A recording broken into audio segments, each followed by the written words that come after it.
वकील साहब, कब तक भाभियों के खाने की तारीफ करते रहोगे? अब तो संदीप भैया की शादी भी हो गई, रह गए तुम।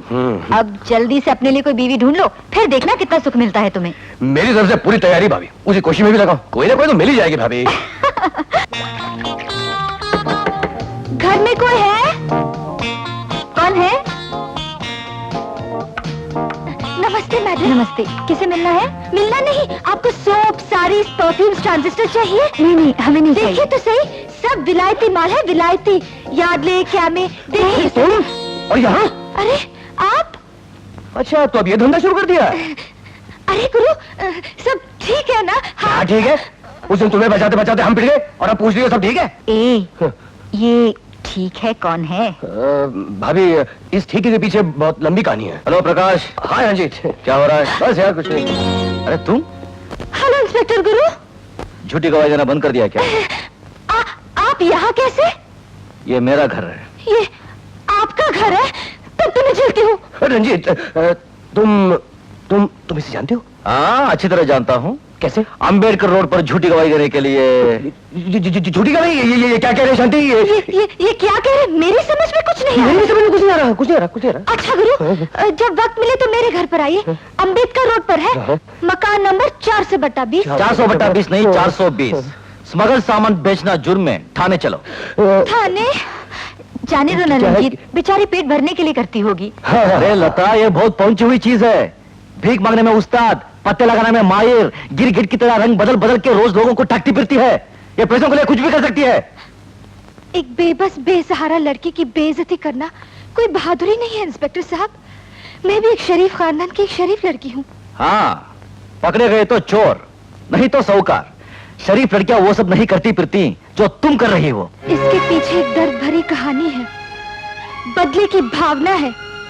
बचपन से मेरे सीने में सुलगती हुई आग है। Baa baa black sheep, baa baa black sheep, have you any wool?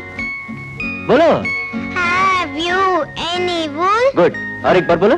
Baba black sheep. भैया मुझे नींद आ रही है। बस एक बार और।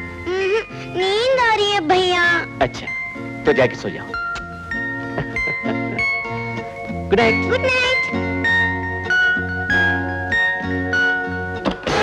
प्यारे भैया, आप नहीं सोएंगे क्या? कोई बात नहीं, मैं तुम्हें सुलाए देता हूं। आप मेरे खिलाफ पुलिस में मुखबरी करके तुमने सोचा होगा कि मुझे पता नहीं चलेगा। क्यों? ये आप क्या कह रहे हैं सर? मेरा तो रोम रोम आपके एहसानों में जकड़ा हुआ है। मैं भला ऐसे नमकरा में कर सकता हूँ? पैसे के लालच में वही तो किया तुमने। हमारे धंधे में पुलिस को खबर करने वालों के साथ क्या सुलूक किया जाता है वो तो तुम जानते ही होगे। नहीं, मुझे मत मारिए साहब, मेरी बहन अनाथ हो जाएगी। उसका इस दुनिया में मेरे सिवा कोई नहीं है। मुझे छोड़ दीजिए साहब, मैं बिल्कुल निर्दोष हूँ। मुझे मत मारिए साहब। चुप हो जाओ शांति, चुप। तो मत बहन, तुम उस हत्यारे को पहचान सकती हो? हाँ, अच्छी तरह पहचान सकती हूँ। उस हरामखोर को तो मैं उसके मरने के बाद ही भूलूंगी।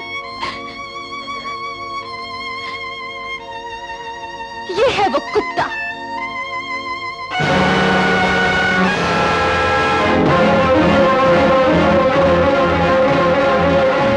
इसी ने तुम्हारे भाई का खून किया?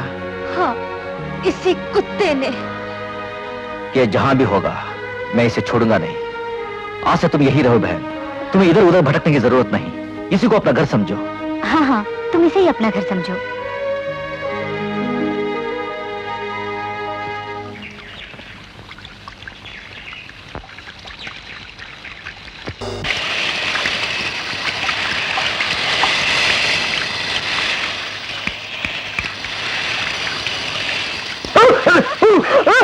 क्या बात है भाई, दोनों खड़े खड़े होली खेल रहे हो? नहीं नहीं, ये अपने सुध-बुध खो बैठे थे तो मैंने होश में लाने की कोशिश कर रही थी। समझी नहीं, ये दोनों प्यार के रंग में रंगे हैं। क्यों? लोगों को यहाँ इसलिए बुलाया गया है कि हमारे शहर में रॉकेट की रफ्तार से फैल रहा है और आप लोग इस रैकेट की सुई की सिर्फ नोक तक ही पहुंच पाए हैं, जबकि रैकेटियर्स आप लोगों की तमाम कोशिशों को अपनी चालाकी के समंदर में मुतवातिर डुबोते चले आ रहे हैं। Shame, damn shame. हमें अभी अभी इंटरपोल से खबर मिली है, बहुत बड़ा कंसाइनमेंट बंबई पहुंच चुका है, जो बहुत जल्द बाहर के मुल्कों में भेजा जाएगा। अब की बार हमें सिर्फ कोकेन ही नहीं पकड़नी है, बल्कि ड्रग्स रैकेट के चीफ को भी पकड़ना है। अगर अब की बार भी वो मछली की तरह आपके जाल से निकल गया तो आपको शेम और मुझको double shame. Welcome partners, welcome to India. आओ दादा आओ। लेकिन निशान भाई, इस तरह बगैर इत्तला किए अचानक बात क्या है? बात यह है, ड्रग्स का एक बहुत बड़ा कंसाइनमेंट बॉम्बे आ चुका है, करोड़ों रुपए का है। अच्छा, पिछली बार तुम्हारी वजह से हमें काफी नुकसान उठाना पड़ा, इसीलिए इस बार इस कंसाइनमेंट को हम खुद अपनी निगरानी में भेजेंगे। लेकिन किस तरह? बॉम्बे में एक इंटरनेशनल मेडिकल कॉन्फ्रेंस होने जा रही है। उसमें हिस्सा लेने के लिए सिंगापुर से हमारा एक आदमी आएगा, डॉक्टर चार्ल्स ब्रॉन्सन के नाम से। आप उसे कांटेक्ट कीजिएगा और वो कंसाइनमेंट उसके हवाले कर दीजिएगा। बहुत अच्छे। लेकिन एक बात याद रखना, पुलिस पहले से ज्यादा चुकन्नी हो चुकी है, इसलिए इस बार तुम्हें जरूरत से ज्यादा होशियार रहना पड़ेगा। आप बिल्कुल फिक्र मत कीजिए। पिछली बार मेरे आदमियों की बेवकूफी की वजह से कुछ गड़बड़ हो गई थी, लेकिन इस बार मैं ऐसे आदमी के हाथ कंसाइनमेंट भेजूंगा जिस पर पुलिस को रत्ती भर भी शक नहीं होगा। Hello Mrs Ranjit Kumar.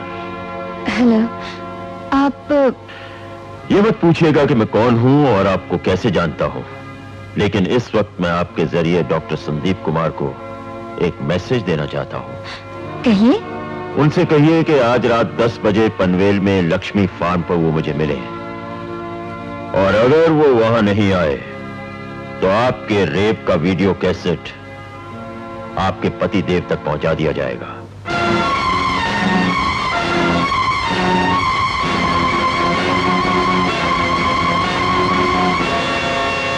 भाभी, भाभी, क्या बात है भाभी, इतना अर्जेंटली क्यों बुलाया? मैं क्या बताऊं भैया,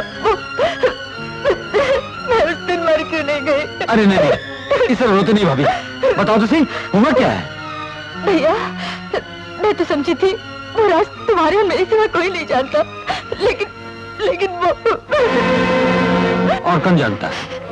पता नहीं, आज मैंने उसे पहली बार देखा। कहाँ? डिपार्टमेंटल स्टोर में। कह रहा था उस हादसे का उसके पास सबूत है, और उसने धमकी दी है कि आज रात 10 बजे तक अगर मैंने तुम्हें उसके पनवेल वाले लक्ष्मी फार्म पर नहीं भेजा तो वो सारा सबूत रंजीत के पास भेज देगा। उस दिन तुमने मुझे मर क्यों नहीं जाने दिया?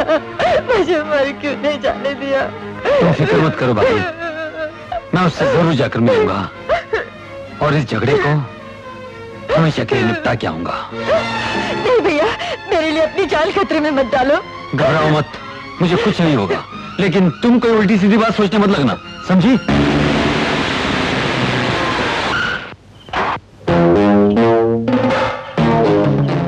चलिए। आइए आइए doctor Sandeep Kumar, welcome welcome. आपसे मिलने का बहुत चाव था हमें। कौन हो तुम?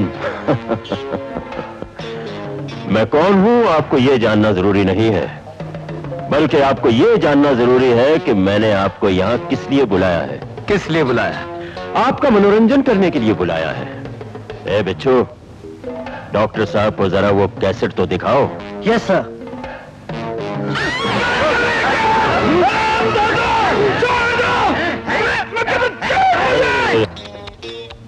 एक मामूली सा कैसेट देखकर तुम्हारा खून इतना खौलने लगा है तो जरा अंदाजा लगाओ कि मेरे दिल पर कितने हथौड़े चले होंगे जब तुम तीनों दोस्तों ने मिलकर मेरा करोड़ों रुपए का नुकसान कर दिया, मेरा धंधा चौपट करवा दिया। इसीलिए मैंने तुम्हारे जिगरी दोस्त की बीवी का रेप करवाया और उसका ये कैसेट बनवाया ताकि ये तलवार की तरह तुम तीनों की गर्दन पे लटकता रहे। लेकिन अगर तुम ये कैसेट लेना चाहते हो तो मेरा एक छोटा सा काम करना होगा। कौन सा काम? अभी नहीं, कल सुबह 10 बजे बताऊंगा। ठीक समय पर मेरे पास आ जाना, मेरा काम कर देना और कैसेट ले जाना।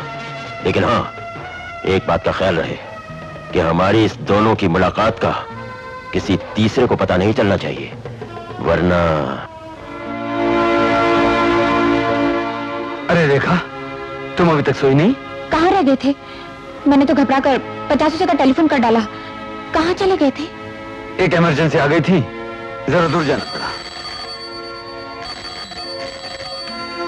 हेलो भैया, वो मिला? एक मिनट। रेखा, एक गिलास पानी ला दो प्लीज। हेलो, हाँ मैं उससे मिला था, सब ठीक है, तुम्हें घबराने की कोई जरूरत नहीं है। घबराऊं कैसे नहीं भैया, बताइए ना क्या हुआ। तुम्हें यही खराबी है कि तुम कुछ सुनती नहीं हो। अब तुम आराम से घर में बैठे रहो, मैं कल आकर सब कुछ समझा दूंगा। ओके?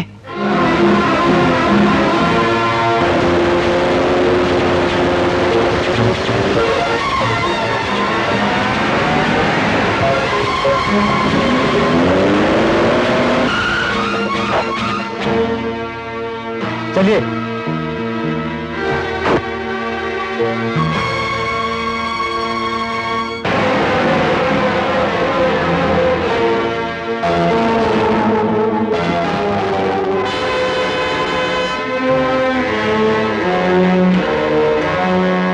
डॉक्टर संदीप कुमार, तुम्हारी कार में एक बैग रख दिया गया है जिसमें 5 करोड़ रुपए की कोकीन है। ये बैग लेकर सीधे तुम टाउन हॉल जाओगे, जहां एड्स के बारे में डॉक्टर्स की एक इंटरनेशनल कॉन्फ्रेंस चल रही है, जो तुम भी अटेंड करने वाले हो। वहां तुम्हें सिंगापुर के डेलीगेट डॉक्टर चार्ल्स ब्राउन मिलेंगे, जो हमारे ही आदमी हैं। ये बैग तुम उनके हवाले कर दोगे। तुम्हारे ऊपर किसी को शक नहीं होगा, क्योंकि तुम इस शहर के एक बहुत इज्जतदार डॉक्टर हो और पूरा पुलिस डिपार्टमेंट तुम्हारी मुट्ठी में है। जाओ। पहले मुझे वो कैसेट दो। बेवकूफी की बातें मत करो डॉक्टर, पहले हमारा काम करके आओ और फिर कैसेट ले जाओ।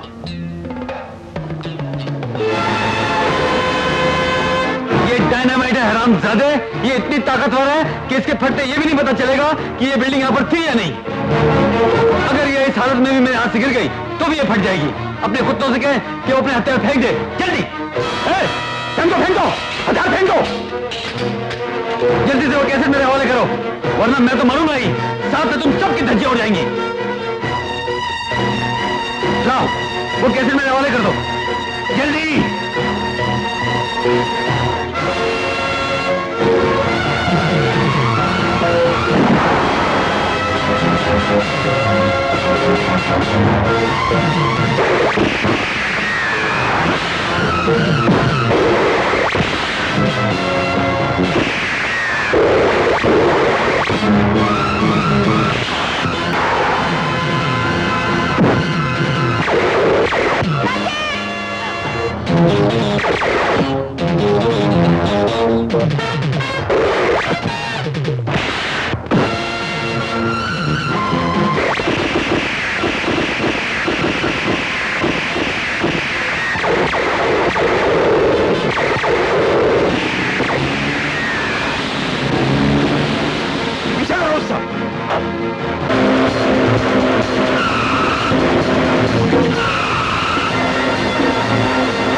Yeah.